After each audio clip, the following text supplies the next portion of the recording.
Hello বন্ধুরা, তোমরা কেমন আছো? আশা করছি ভালো আছো। তো আজকে ব্রেকফাস্টে একটু পরোটা বানাবো, তেল ছাড়া আলুর পরোটা। তো তোমার সঙ্গে থাকো কীভাবে বানাবো। এখানে আমি আটা নিয়েছি, সকালে রুটি খাওয়ার জন্য আটা মেখে নিয়েছি। ভাবলাম যে একটু রুটি না করে পরোটা করি।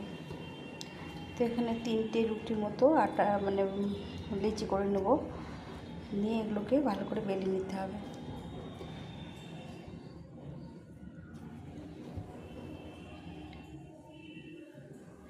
তো আমরা সকালবেলার তেলটা না খাওয়াই ঠিক। তো রুটি না খেয়ে একটু এরকম করে পরোটা বানিয়ে নিলে, একদম অল্প তেলে বানিয়ে নিলে খেতে ভালো লাগে আর আমাদের স্বাস্থ্যের জন্য খুব ভালো। তো আমি লিচিগুলো কেটে নিলাম, এখন আমি বেলে নেব। তো বন্ধুরা, তোমরা সকালবেলা ব্রেকফাস্টে কী খাওয়া দাওয়া করে সেটা অবশ্যই একটু কমেন্টে জানিও। আর তোমরা এইভাবে কীভাবে পরোটা বানাও, আলুর পরোটা, সেটাও কমেন্টে জানিও। আমি এইভাবে বানাচ্ছি, তোমরা সম্পূর্ণ রেসিপিটা দেখো। যদি ভালো লেগে থাকে তাহলে লাইক, কমেন্ট, শেয়ার করো।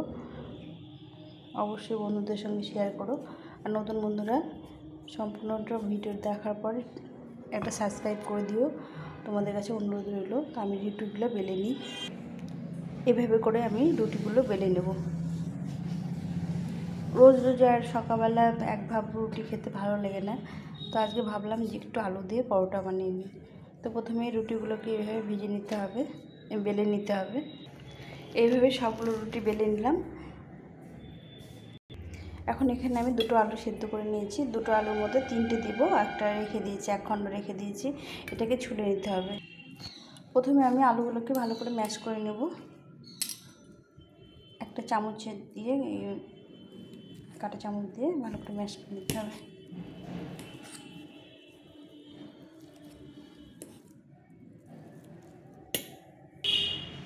এই আলুটাকে ম্যাশ করে নিয়েছি। এখন এর মধ্যে দিয়ে দেবো কিছুটা লবণ,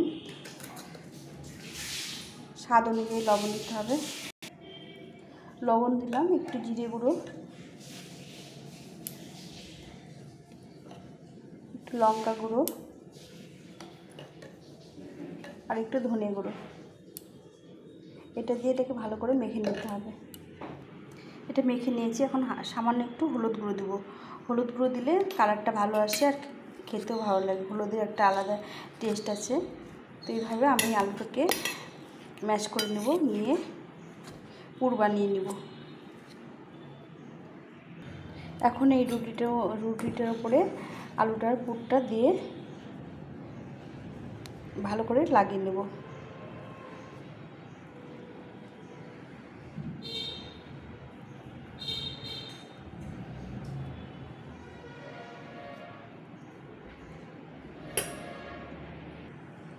আলুর পুর লাগিয়ে নিয়েছি। এখন আমি এক সাইডটা কেটে নেব। এভাবে করে এক সাইডটা কেটে নেব। এটাকে 3 ভাঁজ 4 ভাঁজ করে দেব।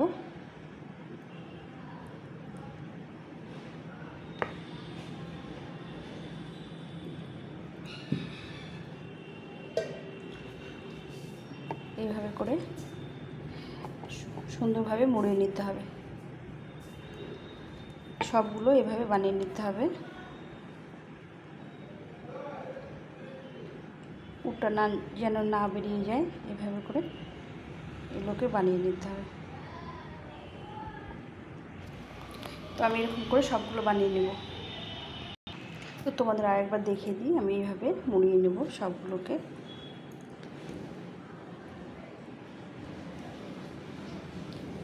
সুন্দরভাবে 4 সাইডে মিল করে মুড়িয়ে নিতে হবে।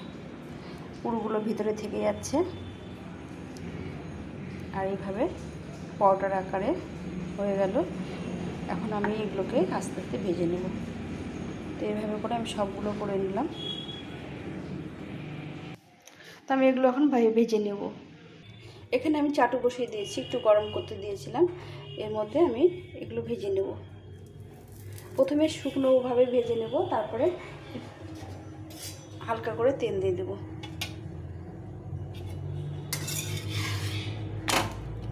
এইভাবে সেঁকে সেঁকে ভেজে নিতে হবে।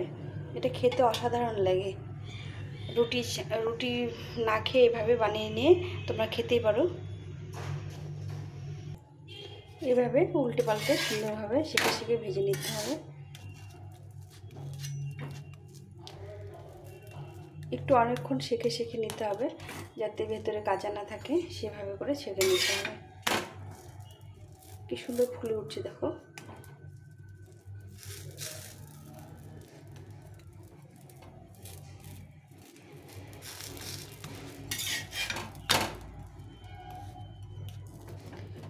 এটা তোমরা তেল ছাড়া করতে পারো, আবার একটু হালকা করে তেল দিয়ে মানে দিলেও ভালো লাগবে খেতে।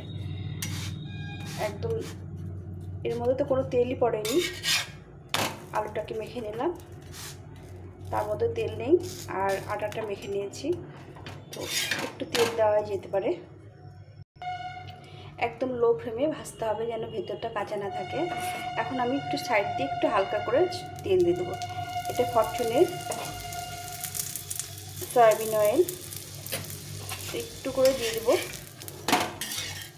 দিয়ে এটাকে ভালো করে একটু ভেজে নেব। ভেতরে আলুর পুরটা আছে, আর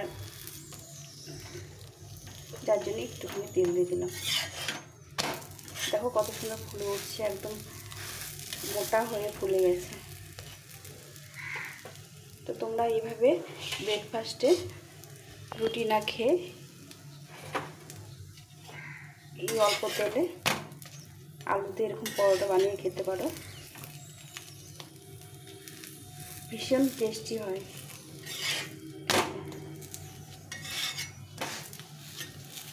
এর সঙ্গে আর কিছু প্রয়োজন হয় না।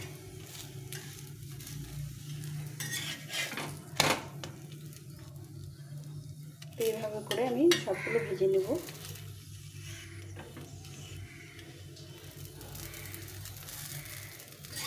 তোমরা চাইলে আলুর পুরটার মধ্যে পেঁয়াজ দিতে পারো, পেঁয়াজ রসুন দিয়ে করতে পারো। আমি একটু নিরামিষ করে করলাম, এইভাবে খেতে ভালো লাগে। আর আজকে নিরামিষ আছে, যার জন্য নিরামিষ করে রেসিপিটা করলাম। তোমরা এর মধ্যে পেঁয়াজ রসুন দিয়ে আলু মাখাটা করতে পারো। দেখো সুন্দরভাবে ফুলে উঠছে, সাইড দিয়ে পুরগুলো বেরিয়ে যাচ্ছে একটু একটু করে। এটাও ভাজা হয়ে যাচ্ছে সুন্দরভাবে। আমি একদম হিটটা কমিয়ে দিয়েছি। হিট বাড়িয়ে দিলে পুড়ে যাবে, কিন্তু ভাজাটা ভালো হবে না, ওই জন্য আমি একদম হিট কমিয়ে দিয়েছি। তো এইভাবে করে আমি সবগুলো ভেজে নেব।